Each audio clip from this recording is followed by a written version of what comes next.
Hi, my name is Claire Bennett. I'm 41 years old, and for the past 12 years, I've worked as a legal assistant in a small law office outside Columbus, Ohio. I spent most of my adult life raising my daughter alone after my marriage ended when she was 8. Over the years, I read enough contracts, wills, court records, and settlement agreements to think I understood how ugly people could become when money entered the room. I was wrong. Nothing in all those years prepared me for what my own sister tried to do to my daughter after our mother died. 4 months ago, my mother passed away and left behind a modest house, some savings, and a lifetime of memories packed into a quiet little home on Willow Lane. The total value of the estate was close to $250,000, and every bit of it went to my daughter, Emily. My older sister, Vanessa, received nothing. The moment she realized that something changed inside her, she decided the will had to be fixed, corrected, rewritten. Whatever word made her feel less guilty about what she planned to do next.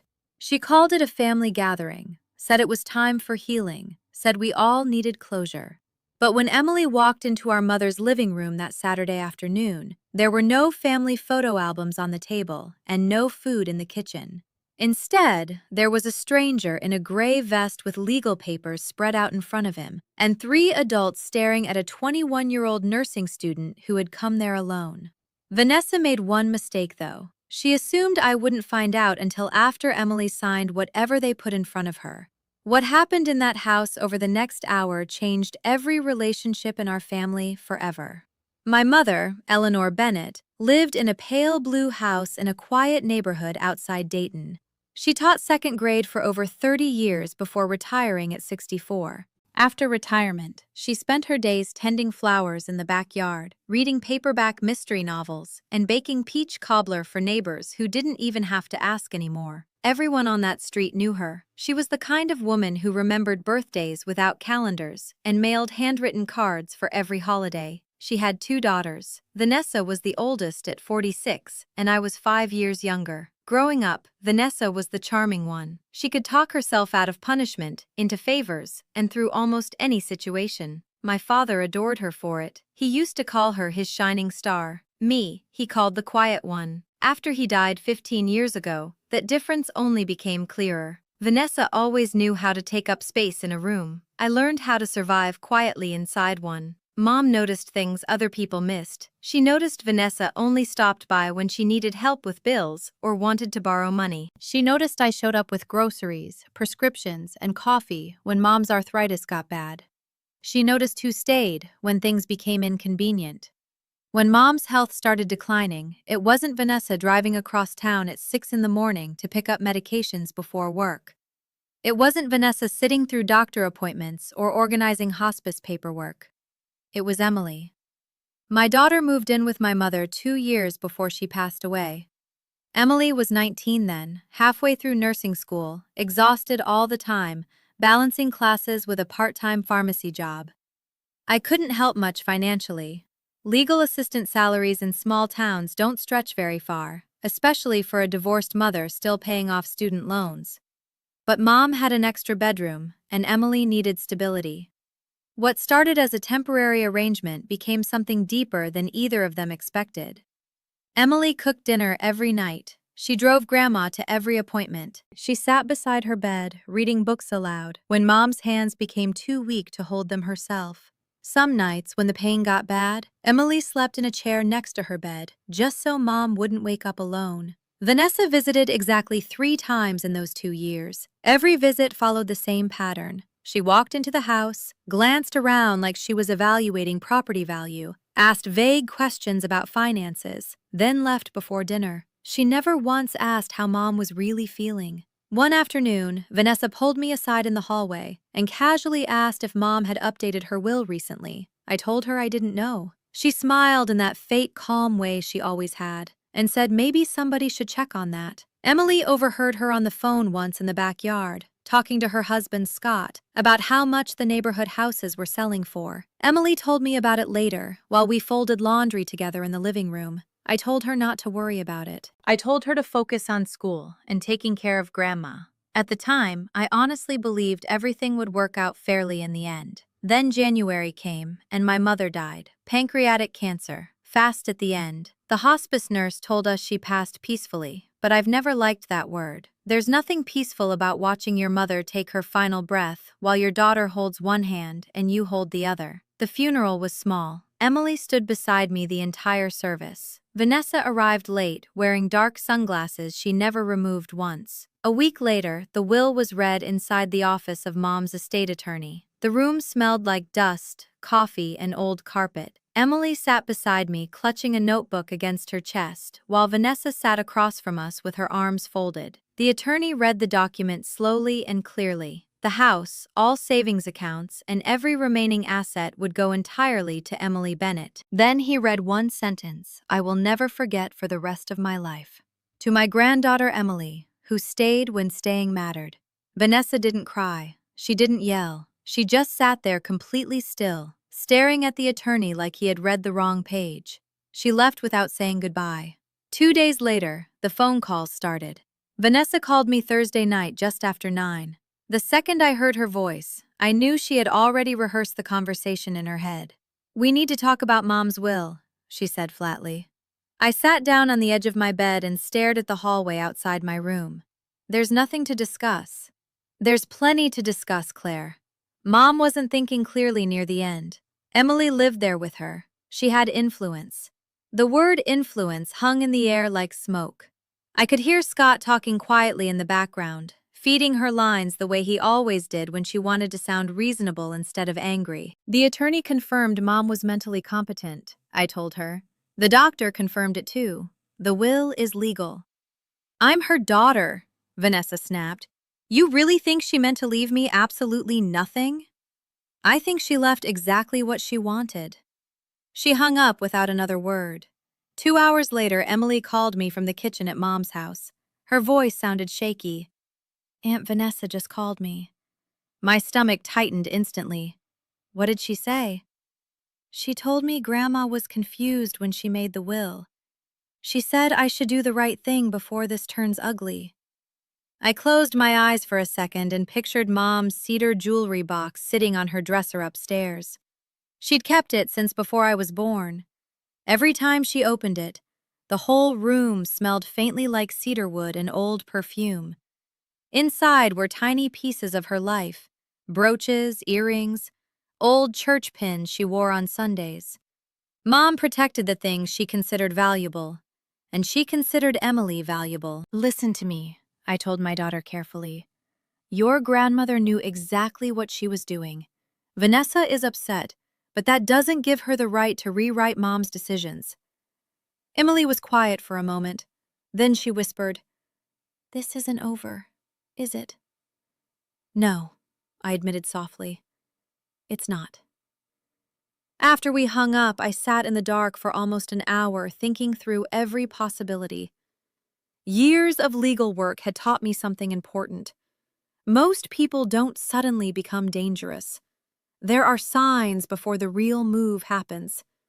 Vanessa was building towards something.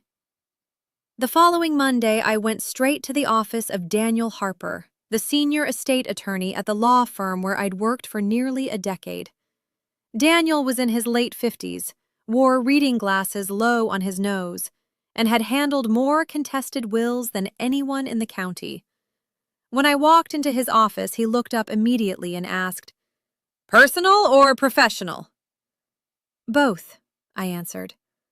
I told him everything. Mom's will, Vanessa's reaction, the phone calls to Emily, the pressure. He listened without interrupting. When I finished, he leaned back slowly in his chair. "The will is solid," he said. "Proper witnesses, medical evaluation, legally clean. So if Vanessa contests it, she loses." I nodded slowly. "She's not going to challenge it in court." Daniel studied me carefully. "You think she's going after Emily directly?" "She's going to pressure her until she gives in." He was quiet for a few seconds before nodding. "That's actually more common than people realize." I asked him to officially represent Emily in any estate-related matters. I wanted Vanessa to understand there would be legal counsel standing beside my daughter if this escalated. Daniel agreed immediately. Then he suggested something I hadn't considered yet. "Audit your mother's accounts for the last year," he said. "If financial exploitation happened before her death, that changes everything." The words settled heavily in my chest. because the truth was, I had already suspected something for months. Mom used to mention missing money occasionally during her final year. Small amounts at first, a few $100s she couldn't account for. She always brushed it off afterward, embarrassed and exhausted, like she thought maybe she had forgotten something. I signed the paperwork for the account review that same afternoon. Before I left Daniel's office, I called Emily. "If anyone gives you paperwork to sign," I told her, "you call me first. I don't care who it is. You do not touch a pen until I've seen the document." She promised me she wouldn't. 2 weeks later, Daniel called me into his office again. The moment I saw the thick folder sitting on his desk, my stomach dropped. He had marked several pages with yellow tabs. 6 separate withdrawals from Mom's savings account over 8 months. $3,000, $2,000, $5,000, smaller amounts after that. $15,000 total. Every withdrawal happened while Mom was either in hospice care or too weak to leave the house alone. Daniel slid photocopies of the withdrawal slips toward me. 3 carried signatures that were supposed to belong to my mother, but they didn't. I had watched my mother write grocery lists, birthday cards, and Christmas checks my entire life. Her handwriting leaned gently to the right with light, delicate strokes. These signatures looked stiff and forced, heavy-handed, like someone trying too hard to imitate weakness. The final withdrawal happened 9 days before her death, Daniel said quietly. "According to hospice records, your mother could barely hold a cup at that point." I felt something cold settle inside me. Not shock, confirmation. "Can we prove forgery?" I asked. "Possibly. A forensic handwriting examiner could review them. And if it's proven? Forgery involving financial documents is a felony." The room went silent. Daniel folded his hands together carefully. "If criminal charges are filed, this becomes public, permanent." I stared at the withdrawal slips spread across his desk. I thought about Emily crying at the kitchen table after Vanessa's phone call. I thought about my mother lying in hospice while someone emptied money from her account. And deep down, I already knew exactly who had done it. "I'm not filing anything yet," I finally said. Daniel looked at me over the rim of his glasses. "Then what are you waiting for?" "For Vanessa to make a mistake big enough that she can't explain it away." He didn't argue. He simply made certified copies of every record, sealed them into a large envelope, and handed them to me. I took that envelope home and locked it inside my briefcase at the back of my bedroom closet. Then I started saving everything. Every text message, every voicemail, every family rumor Vanessa spread.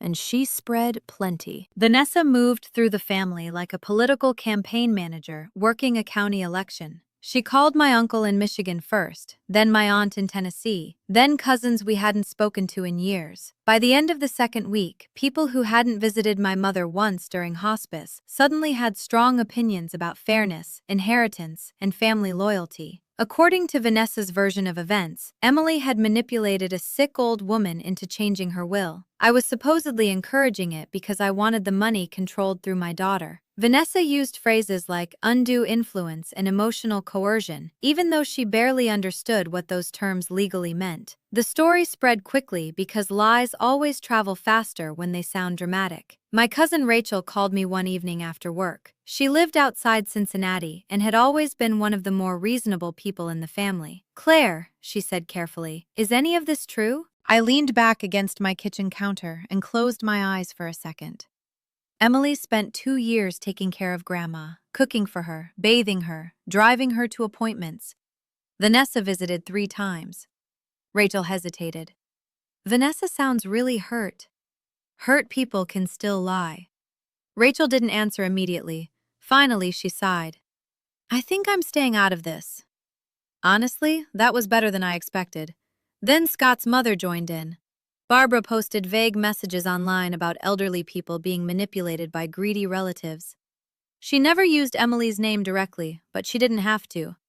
Everyone knew exactly who she meant. Around the same time, people started noticing Scott back in town again. Vanessa had spent the last year telling everyone they were basically separated. Suddenly, he was home every night. Funny how the possibility of inheritance money repaired marriages. One Wednesday evening, Scott showed up at my house. Emily was at the library studying for nursing exams when I heard pounding on the front door. Hard knocks, impatient. I looked through the peephole and saw Scott standing on my porch beside his truck with the engine still running. I didn't open the door. "Yes?" I called through it. "We need to talk."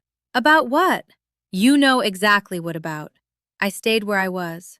"If Vanessa has legal concerns regarding the estate, she can contact Daniel Harper directly." A dry little laugh came through the door. "This isn't supposed to be legal, Claire. This is family." It stopped being family the second Vanessa started telling people my daughter stole from her grandmother. Silence. Then Scott lowered his voice slightly. "Vanessa's struggling. Your mother left her with nothing." "My mother left exactly what she chose to leave." He shifted his weight on the porch boards. "You really think that's fair?" I took a breath before answering. "You want to talk about fair? Let's discuss the $15,000 withdrawn from Mom's accounts while she was dying." Complete silence. I didn't explain further. I didn't need to. A minute later, I heard his boots crossing the porch again. Through the window, I watched him sit in his truck for almost 20 minutes before finally driving away. My hands stayed steady the entire time, but my chest felt tight after he left. Scott wasn't physically dangerous, but he was the kind of man who believed intimidation counted as authority. The kind who thought standing close and speaking loudly made him powerful. Men like that rarely know what to do when calm people refuse to bend. The next week, Daniel finalized the full financial audit. When I walked into his office, another thick envelope sat waiting on his desk. "This contains everything," he said. "Certified copies of the will, the medical competency evaluation, bank statements, withdrawal slips, a preliminary handwriting analysis, and a statement from hospice confirming Mom's medical condition during the dates those withdrawals occurred." I held the envelope in both hands. It felt heavier than paper should. "What do you want to do with it?" Daniel asked. "Nothing yet." He studied me quietly. "You're waiting." "Yes." "For what?" "For the moment Vanessa pushes too far." Daniel removed his glasses slowly. "Claire, in my experience, the right moment usually feels uncomfortable. It's the moment when everyone in the room thinks you're the villain for speaking." "I know." "And?" "And I'm ready anyway." He nodded once. Before I left, he gave me one more piece of information. "The handwriting examiner completed a preliminary review," he said. "The signatures are inconsistent with your mother's known writing samples." I swallowed hard, not because I doubted it, because hearing it confirmed out loud made everything final. Daniel continued carefully. "This isn't a criminal conviction, but it is enough evidence to support a fraud investigation if necessary." I slid the documents into my briefcase beside the earlier copies. 2 envelopes now, one containing proof, the other containing patience. That Thursday evening, Emily came home from campus with swollen eyes and trembling hands. The second I saw her face, anger shot through me so fast it almost made me dizzy. "What happened?" She sat on the couch slowly, hugging her arms around herself. "Aunt Vanessa came to my school." My stomach dropped. "She waited outside the nursing building after my clinical rotation. My friend Lauren was standing there with me." Emily's voice cracked slightly. "She said loud enough for everyone to hear that I stole what belonged to her." I sat beside my daughter immediately. "What did you say?" "Nothing. I just kept walking." Her eyes filled with tears she was trying hard not to let fall. "She yelled after me." Emily's voice broke completely now. "She said Grandma would be ashamed of me." I wrapped my arm around her shoulders, and for a second she leaned into me the same way she used to as a child after nightmares. "She's lying," I said quietly. "Your grandmother loved you. She made her decision clearly." Emily wiped her face with both hands. "Lauren asked me afterward what was going on, and I didn't even know how to explain it." "You don't owe anyone explanations." She nodded, but her hands were still shaking. That night we sat at the kitchen table eating leftover pasta neither of us really wanted. Emily pushed food around her plate for several minutes before finally speaking. "Maybe I should just give it to her." I looked up immediately. "All of it," she whispered. "The house, the money. Maybe then everyone would stop talking about me like I'm some kind of criminal." "No." "Mom, no!" I repeated more firmly. Emily stared down at her plate. I can't keep doing this, she admitted. I have exams in 5 weeks. I'm exhausted. I'm scared to walk through parking lots, wondering if Aunt Vanessa is waiting somewhere. For a few seconds I couldn't speak, because suddenly I was remembering the last conversation I'd had with my mother before she died. She'd barely been awake. Her breathing was shallow, but she squeezed my hand and whispered one sentence clearly. Emily stayed. Not dramatic, not emotional, just factual, like something she needed me to remember after she was gone. I looked back at my daughter sitting across from me now. You are not signing anything, I said softly. You are not giving away your future because someone else is angry. Emily's eyes filled again. Grandma left those things to you because she wanted you to have them, not because she forgot Vanessa existed, because she remembered everything. The room stayed quiet a long moment. Finally, Emily nodded once. I trust you, she whispered. Good, I said gently. Then let me handle this. The following Monday morning, my phone buzzed 4 times while I was pouring coffee before work. Vanessa had created a family group text. Included were me, Emily, Rachel, Uncle Peter, Aunt Denise, Barbara, Scott, and 2 cousins who barely even knew what was happening. The message read, Family meeting this Saturday at Mom's house, 2 p.m. We need to settle this like adults and do what's right for Mom's memory. Everyone welcome. I stared at the screen for several seconds before Emily forwarded the same message directly to me, with one line underneath. Are we going? I typed back immediately. You are. 3 dots appeared on the screen. Then, what? That evening after dinner, Emily sat across from me at the kitchen table while I explained everything carefully. You're going to walk into that house, I said calmly. You're going to sit down and listen. You are not arguing with anyone. You are not defending yourself. And most importantly, you are not signing a single piece of paper, no matter who hands it to you. Emily looked nervous immediately. What if they bring a lawyer? That question alone told me how stressed she'd become. Emily wasn't naive. She'd grown up watching me work at the kitchen table, surrounded by depositions and court files. She understood what coordinated pressure looked like. If there's a lawyer present, I said, you say one sentence only. What sentence? I need time to review this with my own counsel. Emily repeated it quietly under her breath. I need time to review this with my own counsel. Exactly. Nothing else. She nodded slowly. Then she looked up at me again. Where will you be? Close. The next call I made was to Daniel. Saturday, I told him. 2 o'clock. Mom's house on Willow Lane. You expecting trouble? I'm expecting pressure. He was quiet for a second. How close do you need me? In your car outside. I'll text if they cross the line. Done.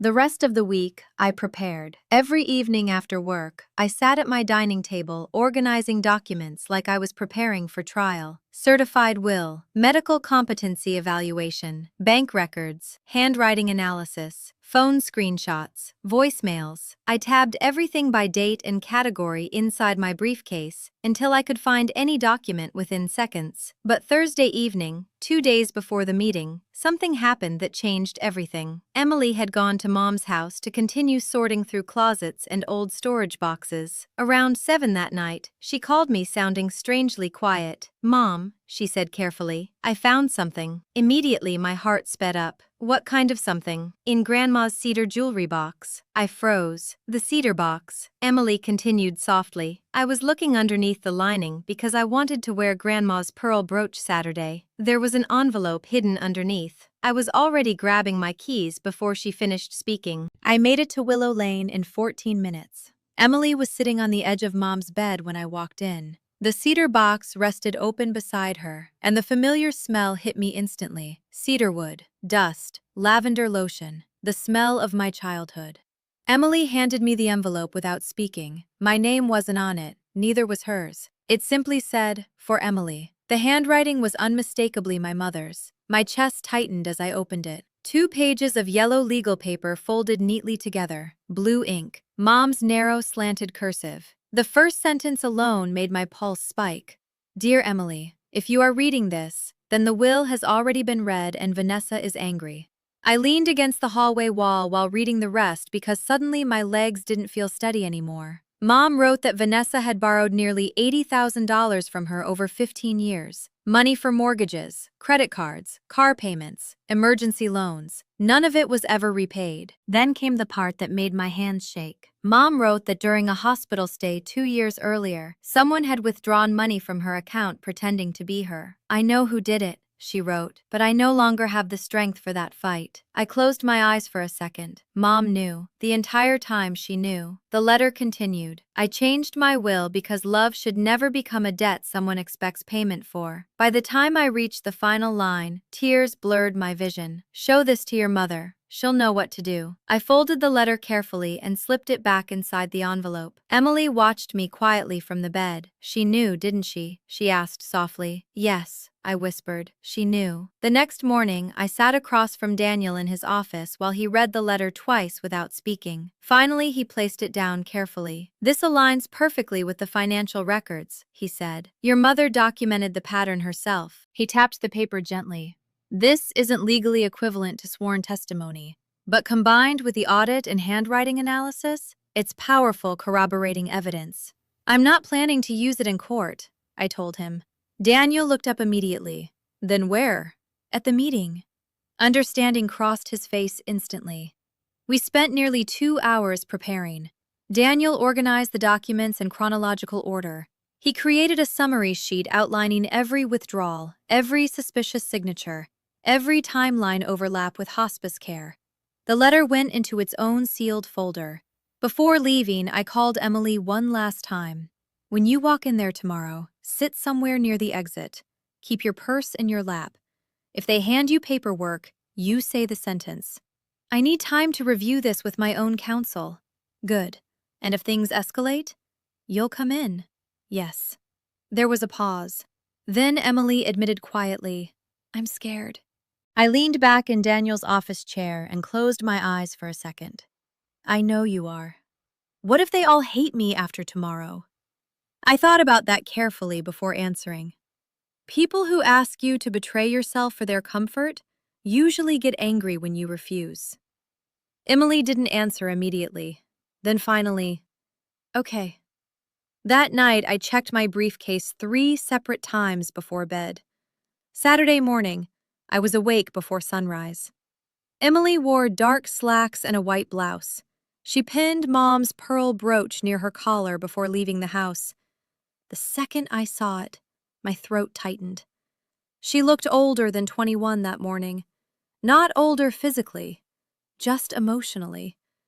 Like someone walking toward a battle she never asked for, but refused to run from.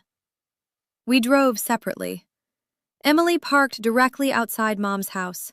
I parked 2 streets away behind a hardware store where nobody would notice my car. Daniel waited nearby in a silver sedan with his phone in his hand. At 1:58 p.m., I texted him. 2 unknown vehicles outside the house. He replied instantly, standing by. From where I sat, I could see Mom's front porch clearly.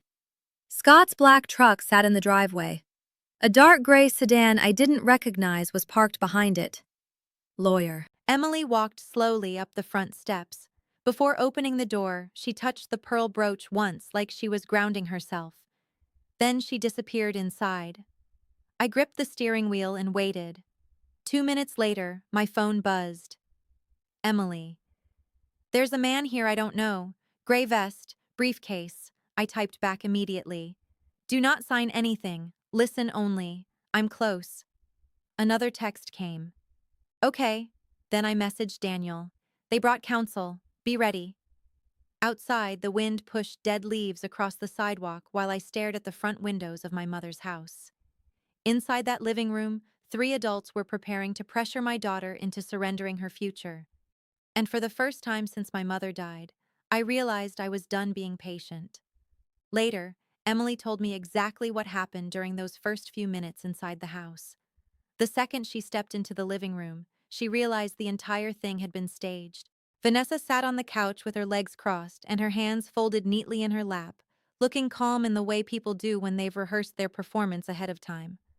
Scott stood near the front window with his arms crossed over his chest like some kind of security guard. Barbara sat in my mother's recliner wearing a beige sweater and the expression of someone who had already decided who the villain was before hearing a single fact. And seated at the dining table was the man in the gray vest. Mid-40s, short dark hair, leather folder open in front of him. His name was Brian Keller, not an estate attorney, just a small-town general practice lawyer Scott knew through an old veterans association. There was a large sealed envelope sitting on the coffee table waiting for Emily before she even sat down.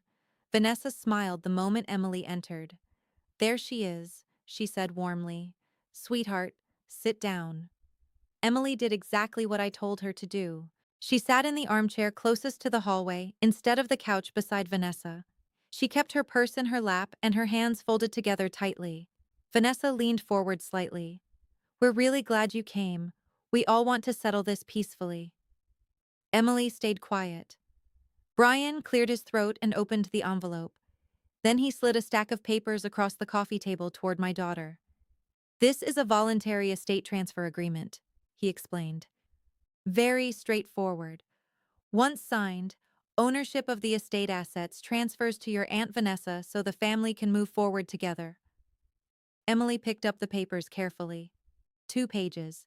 Single-spaced. Prepared fast, but written carefully enough to look official. The language was designed to sound harmless while accomplishing something massive. By signing it, Emily would surrender the house, the savings, and every future legal claim connected to the estate. Brian smiled politely. Simple process. Signature at the bottom. 5 minutes and this whole misunderstanding disappears. Emily kept reading. Then she looked up calmly. "This says I waive all rights to Grandma's estate permanently." Brian nodded. "Correct. And it says I also waive my right to contest any future claims involving the estate." Standard language. Emily lowered the papers slowly. "Standard for who?" Nobody answered immediately. Vanessa uncrossed her legs and leaned closer. "Emily, your grandmother wasn't thinking clearly near the end. You know that. She was sick, emotional, confused." Emily said nothing. Vanessa continued smoothly. "You're 21 years old. Owning a house and all that money is a huge responsibility. Let me manage everything. That's what family does." Barbara finally joined in from the recliner. "Your grandmother would have wanted peace." Scott pushed off the wall and stepped slightly closer. "We're trying to help you here." Emily later told me that was the moment she realized the entire room had been designed to overwhelm her. 3 adults, one lawyer, one frightened nursing student sitting alone. They thought pressure would make her fold quickly. Instead, she carefully set the paperwork back onto the coffee table and repeated the sentence we practiced. "I need time to review this with my own counsel." The room immediately changed. Brian's polite expression tightened first. "There's really no need for outside attorneys," he said smoothly. "This is just a family agreement." Emily didn't move. "I still want my own counsel to review it." Vanessa's smile thinned visibly. "Emily," she said softly, "do you really want this becoming uglier than it already is?" Still calm, Emily answered, "I'm not signing anything today." Scott exhaled sharply through his nose and looked away toward the window. Barbara shifted uncomfortably in her chair. For a few seconds, nobody spoke. Then came the knock at the front door. 3 sharp knocks, measured, professional. Emily told me Vanessa looked confused immediately because she wasn't expecting anyone else. I opened the front door myself before anybody inside could reach it. The living room looked exactly the way Emily described. Vanessa on the couch, Scott near the window, Barbara in Mom's recliner, the lawyer at the dining table, and my daughter sitting stiffly in the armchair with Mom's pearl brooch catching sunlight near her collar. I stepped inside, slowly carrying my briefcase. Then I closed the door behind me. "Sorry I'm late," I said calmly.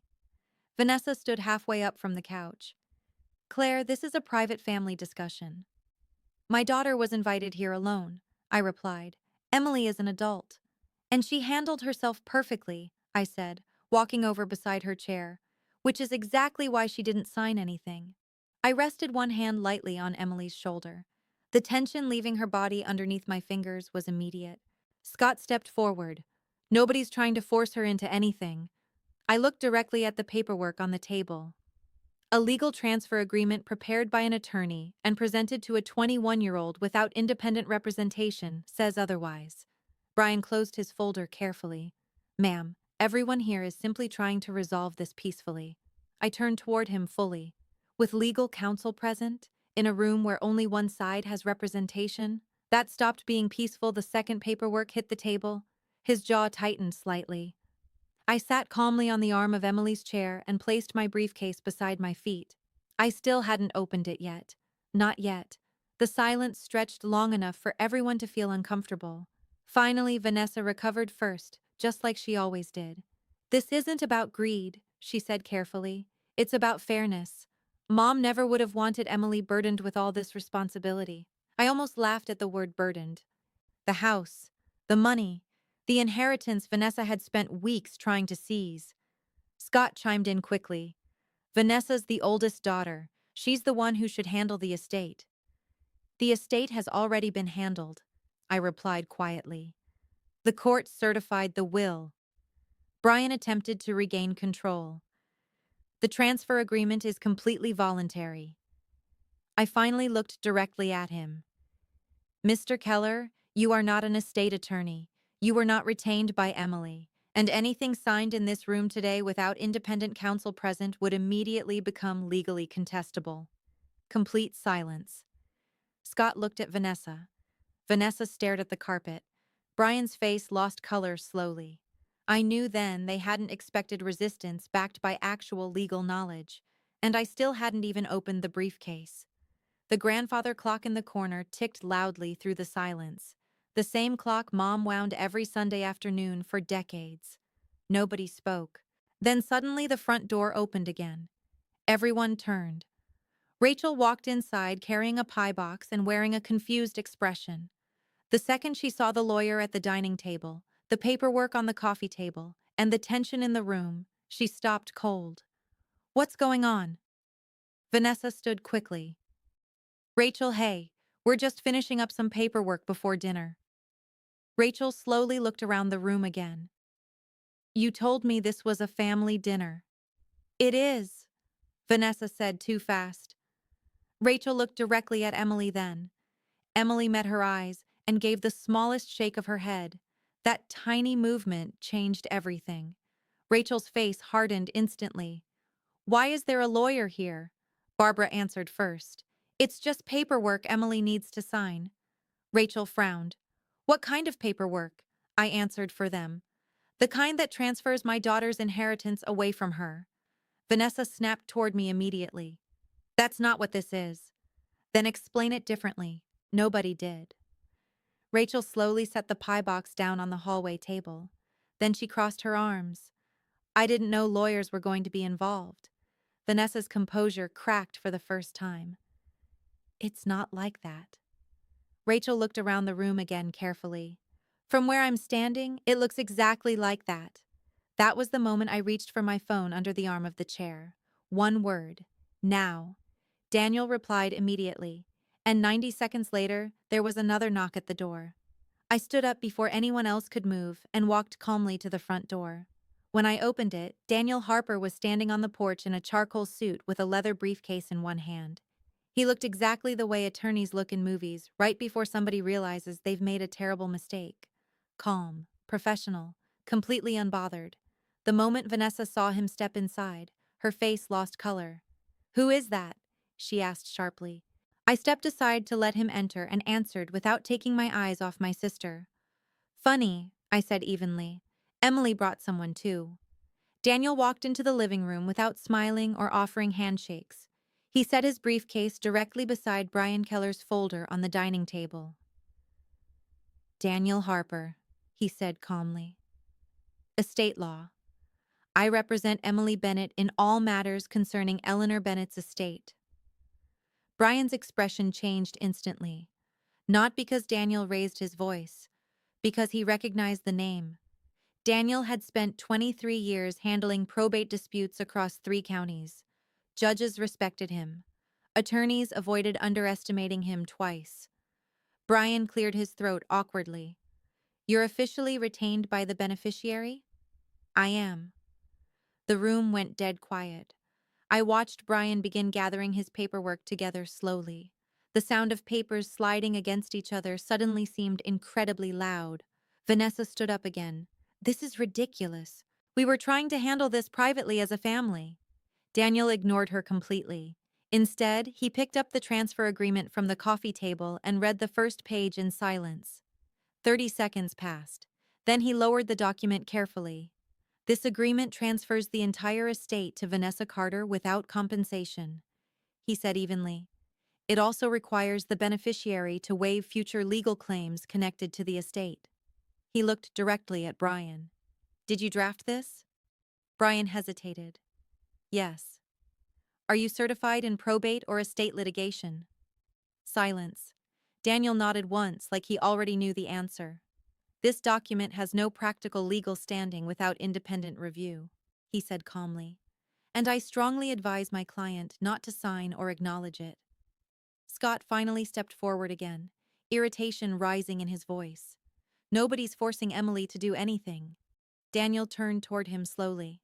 A 21-year-old nursing student was invited alone to a house containing 3 adults, an attorney, and pre-prepared transfer documents involving a $250,000 estate. Scott said nothing. Daniel continued calmly. "In my profession, we have a phrase for that." Nobody spoke.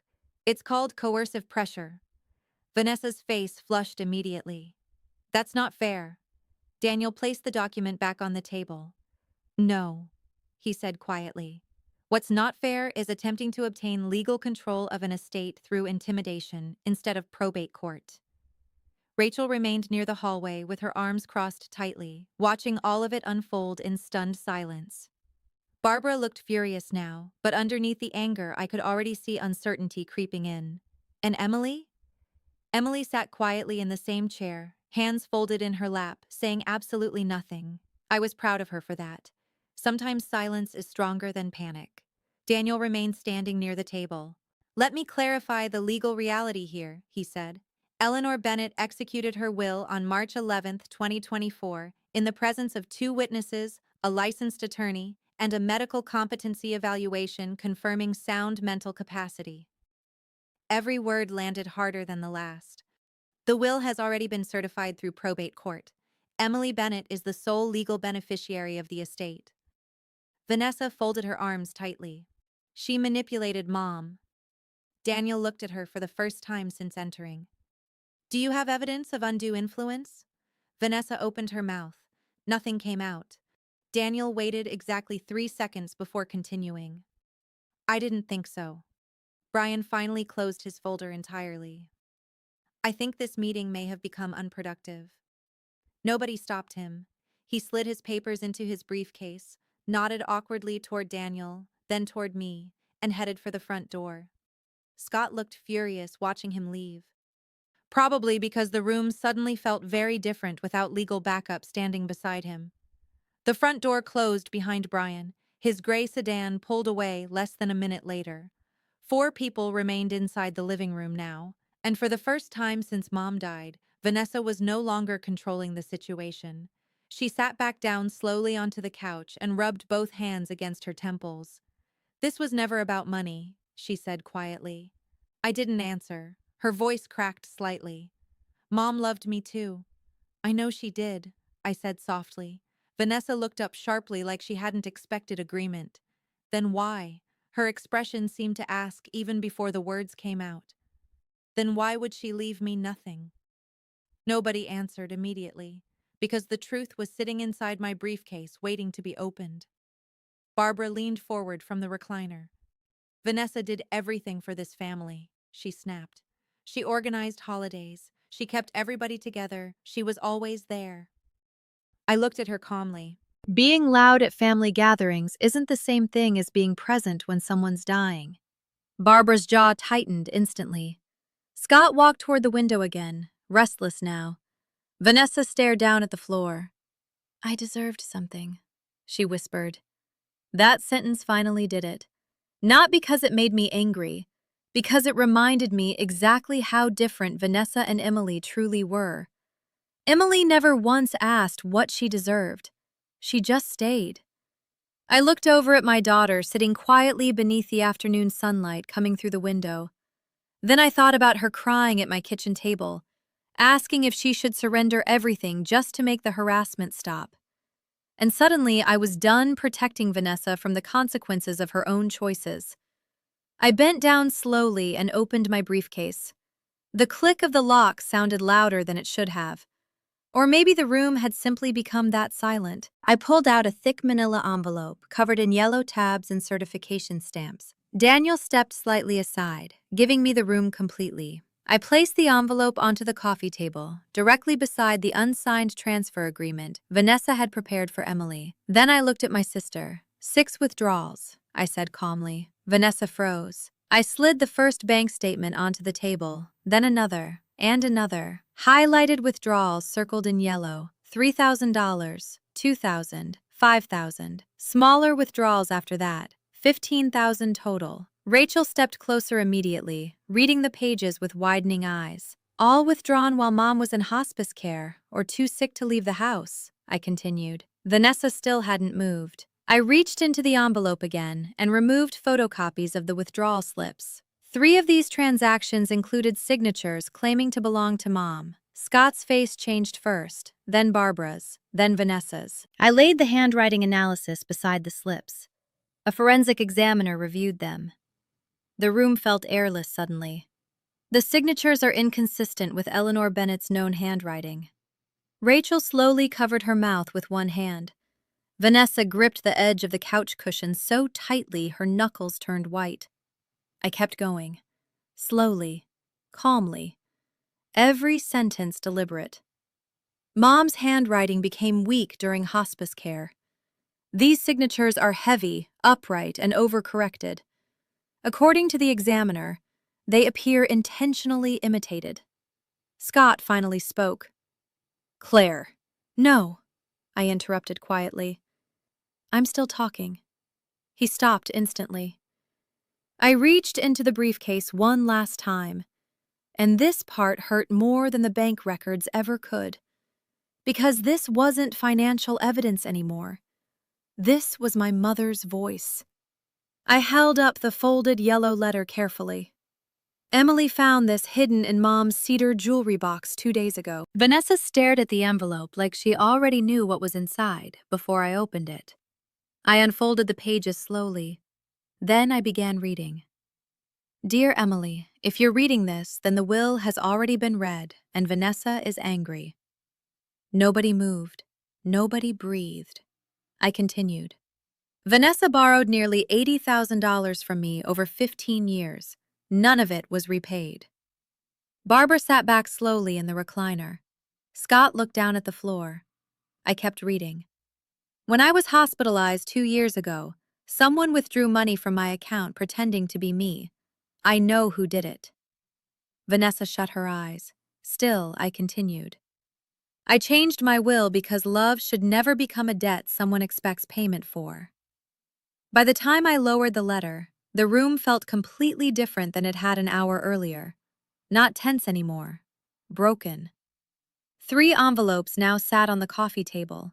The fake transfer agreement, the bank evidence, and my mother's final explanation. 3 versions of the truth. Only one of them mattered. Vanessa's voice came out uneven and raw when she finally spoke. She was sick, she whispered. She didn't know what she was writing. I folded the letter carefully before answering. She listed dates, Vanessa, dollar amounts, hospital stays, specific withdrawals. That isn't confusion. Nobody in the room defended her this time. Not Scott, not Barbara, not even herself. Daniel stepped forward quietly beside the dining table. The will remains legally valid, he said calmly. And regarding the unauthorized withdrawals, the evidence supports potential criminal fraud involving financial documents. Rachel looked stunned. Scott looked trapped. Vanessa looked like someone slowly realizing the floor underneath her had disappeared. Daniel continued in the same steady voice. We have not yet referred this matter to the county prosecutor's office. Whether we do so depends entirely on what happens moving forward. Barbara shot up from the recliner immediately. You can't threaten her like that. Daniel never even looked at her. It isn't a threat, he said. It's legal reality. The silence afterward felt heavy enough to press against my chest. Then suddenly Vanessa slammed her palm against the coffee table, hard enough to rattle the papers. "You think you're better than me?" she snapped at me, eyes red now. "You planned this whole thing." "No," I answered quietly. "You planned this." She pointed toward Emily. "You let her walk in here alone just so you could humiliate me." I stared at my sister for several long seconds before speaking. "I let Emily walk in here alone because you invited her here alone." Vanessa opened her mouth again, then closed it. Then something changed. Not dramatically, not theatrically, just suddenly. Like all the performance finally exhausted itself at once.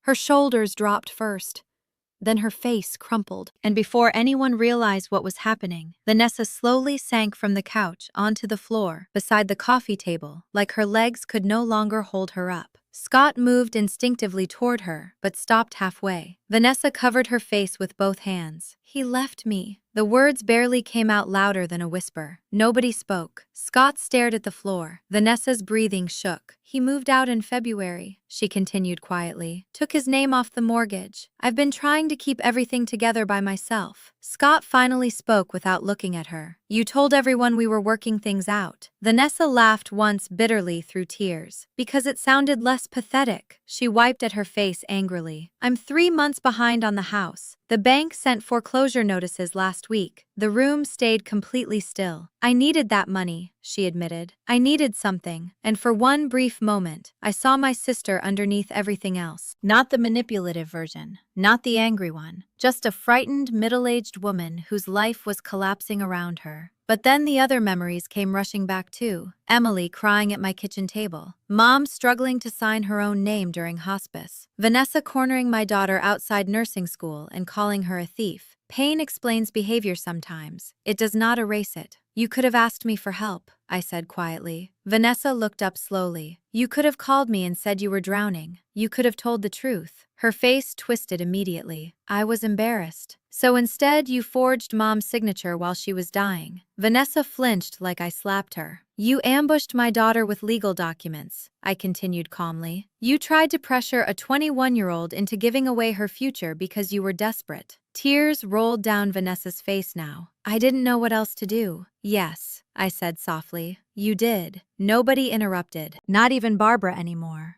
Rachel finally spoke after nearly 20 minutes of silence. Her voice sounded different now, quieter, sadder. "Vanessa told me Emily manipulated Aunt Ellie." Emily lowered her eyes immediately. Rachel shook her head slowly. I believed her. She picked up one of the bank statements from the coffee table and stared at it again. God. Barbara stood abruptly from the recliner and grabbed her purse. "This entire situation is disgusting," she muttered. I honestly wasn't sure whether she meant us or Vanessa anymore. She walked out the front door without another word. Scott remained standing near the window with both hands shoved into his pockets. He looked exhausted. Vanessa still sat on the floor beside the coffee table. The same living room where Mom used to decorate Christmas cookies with Emily every December. The same room where she drank tea every morning and watched birds through the front window. The same room Vanessa had tried to take. I suddenly felt incredibly tired. Not victorious, not satisfied, just tired. I placed my hand gently on Emily's shoulder. "Let's go home." Emily stood slowly. For 1 second, she looked back at Vanessa sitting on the floor. I thought she might say something. Maybe anger, maybe forgiveness, maybe both. Instead, she simply touched Grandma's pearl brooch near her collar and walked quietly toward the door. Some moments are too heavy for words. 3 weeks later, the estate officially transferred into Emily's name. The Willow Lane house became hers legally and completely. The savings accounts transferred without issue. Final probate paperwork closed smoothly under Daniel's supervision. Then he sent Vanessa one final formal letter. Simple, professional, direct. It stated that evidence existed supporting financial fraud involving $15,000 withdrawn during Eleanor Bennett's hospice care. It included notice of the handwriting findings, and it explained that unless the money was repaid within 30 days, the matter would be referred for criminal investigation. Vanessa returned the money in 10 days. No phone call, no apology, no note. Just a silent bank transfer appearing in Emily's account on a Tuesday afternoon. $15,000. Emily stared at the transaction quietly for a long time before locking her phone and setting it aside. She didn't celebrate, didn't smile, didn't even mention it again that night. Instead, she used part of the money to repair the old house. She moved in officially during the first week of April. Most of Mom's furniture stayed exactly where it had always been. Emily repainted the guest bedroom soft blue and turned Grandma's old bedroom into a reading room with warm lamps, tall bookshelves, and a large chair near the window where afternoon sunlight poured across the floor. The cedar jewelry box sat on the highest shelf. Next to it was a framed photo of Mom, laughing in the kitchen, while flour dusted the front of her apron. The box no longer held jewelry.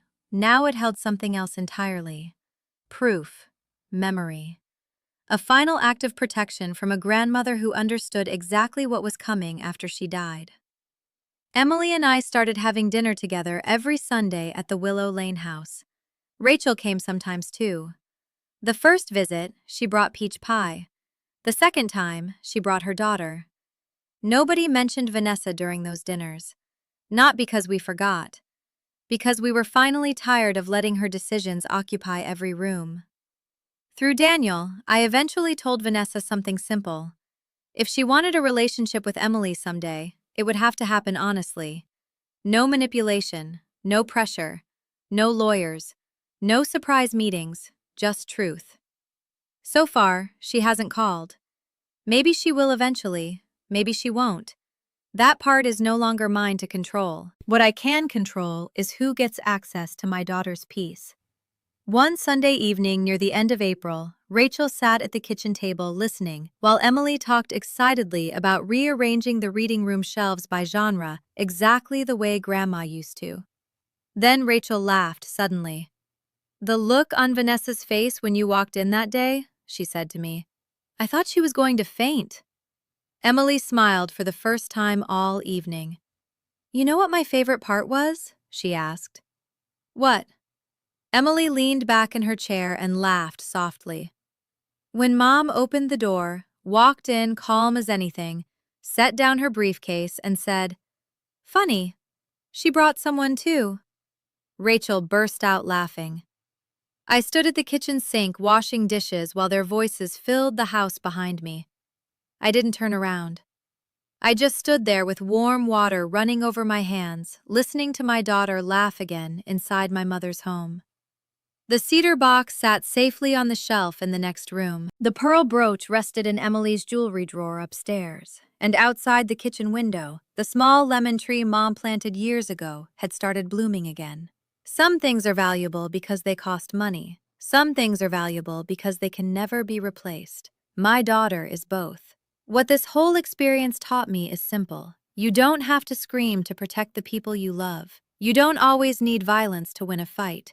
Sometimes all you need is patience, preparation, the truth, and the willingness to stand directly between your child and anyone trying to take from them what they earned. Nobody deserves something simply because they want it badly enough. Not because they're older, not because they're louder, and not because they share your blood. Patience is not weakness. Preparation is not revenge. And protecting your family is never something you should apologize for. In the end, the truth didn't need shouting. It only needed the right moment to be heard. Some people believe love gives them entitlement, but real love protects, sacrifices, and stays when things get hard. And sometimes, the strongest thing a mother can do is stand between her child and the people trying to break them.